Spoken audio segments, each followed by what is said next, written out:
महाराष्ट्रातील सर्व माझ्या मित्रांचं, मैत्रिणींचं, भावांचं आणि बहिणींचं OMG मराठी या यूट्यूब चॅनलमध्ये पुन्हा एकदा तुमचं मनापासून स्वागत करतो. आजचं हे सेशन त्या विद्यार्थ्यांसाठी एकदम महत्त्वाचं आहे ज्या विद्यार्थ्यांचं सेकंड इयरचं प्रॅक्टिकल आहे तेही इलेक्ट्रिशियन ट्रेडच्या. आजच्या सेशनमध्ये आपण जे महत्त्वाचे प्रॅक्टिकल आहे द्वितीय वर्ष म्हणजे सेकंड इयर इलेक्ट्रिशियनच्या विद्यार्थ्यांना पेपरमध्ये येऊ शकतात त्याच्यावरती आपण थोडासा प्रकाश टाकणार आहे. पण त्यापूर्वी तुम्हाला काय करायचं आहे, जर तुम्ही चॅनलवरती नवीन असाल तर आठवणी काय करा, चॅनलला सबस्क्राईब करा आणि बेल आयकॉन दाबून ऑल नोटिफिकेशन ऑन करा. त्याचं कारण काय की जेव्हा काही या प्रकारचा काही नवीन अपडेट असला तर तुम्हाला त्याचं नोटिफिकेशन यायला. आणि सर्व तुमचं workshop calculation, engineering drawing, electrician theory, तुमचं एम्प्लॉयबिलिटी स्किल सर्वच सेशन ऑलरेडी आपल्या चॅनलवरती चाललेले आहे लाईव्हमध्ये आणि रेकॉर्डेड फॉर्ममध्ये पण तुम्ही त्याला बघू शकता. ठीक आहे, तर आज मग महत्त्वाचं सेशन आहे कशाचं, प्रॅक्टिकल.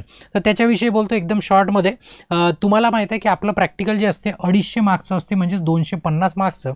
आणि ते 3 स्टेपमध्ये ते काय होतं, कवर होतं. 3 स्टेपमधली पहिली स्टेप काय असते की तुम्हाला पेपर लिहायचा असतो, दुसरी स्टेप तुम्हाला परफॉर्मन्स करायचा असतो, म्हणजे पहिली रिटर्न, दुसरी परफॉर्मन्स आणि तिसरा तुमचा वायवा किंवा त्याला आपण म्हणू की तोंडी परीक्षा एक प्रकारची तशी परीक्षा होत असते. आता तुम्ही सेकंड इयरमध्ये आहे तर ऑलरेडी तुम्हाला माहिती आहे की फर्स्ट इयरमध्ये तुमच्याशी काय झालं होतं तेच सेकंड इयरमध्ये होणार आहे, काही नवीन होणार नाही आहे, तेच होणार आहे. तर ठीक आहे, आता जे पहिली स्टेप आहे सर्वात महत्त्वाची आहे, रिटर्न जो तुमच्या पेपरवरती लिहिला जातो. आणि तो महत्त्वाचा याच्यासाठी आहे की हा पुरावा म्हणून राहतो. काय राहतो, पुरावा. तर त्याच्यामुळे आपल्याला हे बरोबर लिहिणं गरजेचं आहे. तिकडे प्रॅक्टिकल परफॉर्म झालं, वायवा घेतला नाही घेतला हे कोणीच सांगू शकत नाही, पण तुम्ही किती लिहिलं ते सर्वांना माहीत असते. म्हणूनच आजचं सेशन आहे की तुम्हाला कमीत कमी डायग्राम, टूल्स, मटेरियल हे सर्व तुम्हाला माहीत व्हायला हवं. ठीक आहे, आता याच्यामध्ये नेमकं लिहायचं काय असतं तेही शॉर्टमध्ये सांगतो.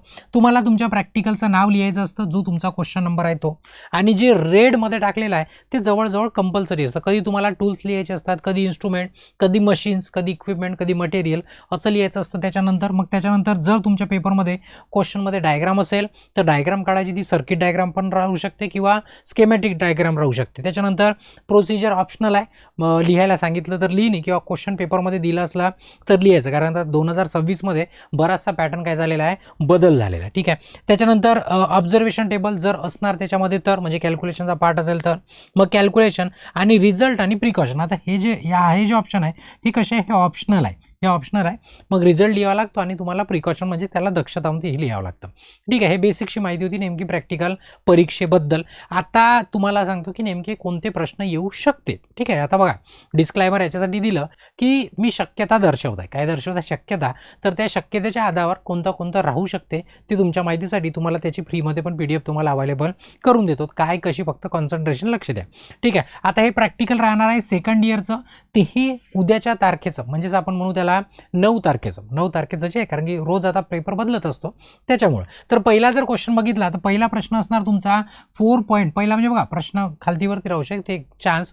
4 पॉईंट स्टार्टर, DC मोटर जे स्टार्टर आहे त्याचं डिसमेंटल किंवा आयडेंटिफिकेशन ऑफ पार्ट असं राहू शकते. कोणतं, 4 पॉईंट स्टार्टरचं.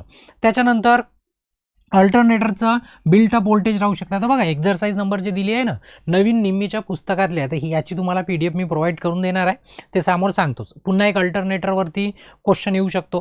त्याच्यानंतर एक स्पीड कंट्रोल येऊ शकतं. ठीक आहे, स्पीड कंट्रोल 2 पद्धतीचे येणार आहे DC मोटर, एक तर थायरिस्टरचा राहणार आणि एक पुन्हा दुसरा आहे आर्मेचर आणि फील्ड, तेही सांगतो. त्याच्यानंतरचा चौथा आहे की सिंक्रोनस मोटरचं पार्ट आयडेंटिफिकेशन करायचं आहे, हाही प्रश्न राहू शकतो सिंक्रोनस मोटरचा. त्याच्यानंतर 5वा आहे की dismantling and assembling DC shunt motor, म्हणजे त्याला खोलणं, म्हणजे हे प्रॅक्टिकल ते रिटर्न असतं, म्हणजे याच्यामध्ये काही खास कॅल्क्युलेशन नसतं, काहीच नाही, खोला लावा, फक्त डायग्राम काढायची असते DC मशीनची, ते सर्वात महत्त्वाचं. ठीक आहे, त्याच्यानंतर आहे 6वं. आता याच्यामध्ये बघा सिंक्रोनस मोटरचे 2 पैकी एक राहू शकते. 2 पैकी म्हणजे काय, जसं आता बघा फर्स्ट इयरचं याच्यापूर्वी जे प्रॅक्टिकल झालं ना याच्यापूर्वी, तर मी तुम्हाला त्यांना 7 प्रश्न दिले होते आणि 3 प्रश्न जशाच तसे आले होते, म्हणजे जे 3 प्रश्न पेपरात आले त्या 7 मधलेच 3 प्रश्न होते.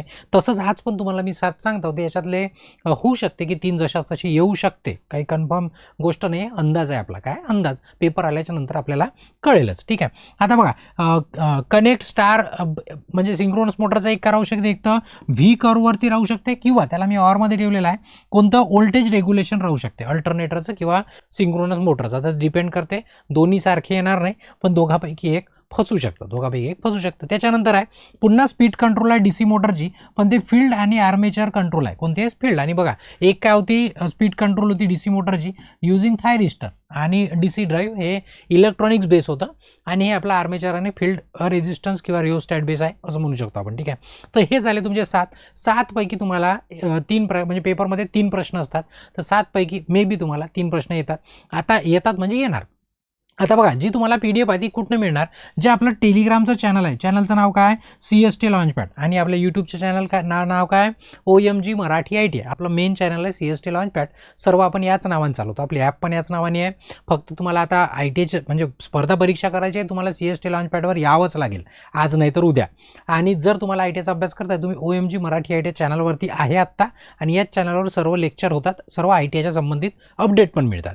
आता ही जी PDF असणार निम्मीची इंग्रजीमध्ये आहे. कशी आहे, इंग्रजीमध्ये आहे. आता ती इंग्रजीमध्ये PDF असली तुम्ही म्हणाल सर इंग्रजी कसं, बघा टूल्स झालं, एम झालं, डायग्राम झाली, ते तर इंग्रजी मराठी नाही राहू शकत. डायग्राम जशाच तसं, ऑब्झर्वेशन टेबल, कॅल्क्युलेशन ते जशाच तसं असतं, त्याच्यात काहीही बदल होत नाही. फक्त विषय राहिला प्रोसिजरचा, तर ते वेळेवरती तुम्ही त्याला ॲडजस्ट करू शकता. तर ही PDF पण निदान तुम्हाला याच्यातनं काय माहीत होईल की डायग्राम कशा काढायच्या राहू शकते, ऑब्झर्वेशन कसा राहू शकतो, ते सर्व या सेशनमध्ये तुम्हाला समजायला येणार, आणि त्या PDF पण तुम्हाला समजायला. ठीक आहे, तर आता जर हा व्हिडिओ आवडला असेल तर आठवणीने काय करायचं, व्हिडिओला लाईक करायचं, आणि जास्तीत जास्त तुमच्या मित्रांपर्यंत, सेकंड इयरच्या सर्वच मित्रांपर्यंत, सर्व ITIच्या ग्रुपमध्ये या व्हिडिओला काय करा, शेअर करा. आणि अजूनपर्यंत जर चॅनलला सबस्क्राईब नसेल केलं तर आठवणीने चॅनलला पण काय करा, सबस्क्राईब करा, कारण असा कंटेंट फक्त महाराष्ट्रात मराठी आपलाच चॅनल तुम्हाला देऊ शकते. ठीक आहे, तिथे सेशन थांबवतो, ब्रेक घेतो. धन्यवाद.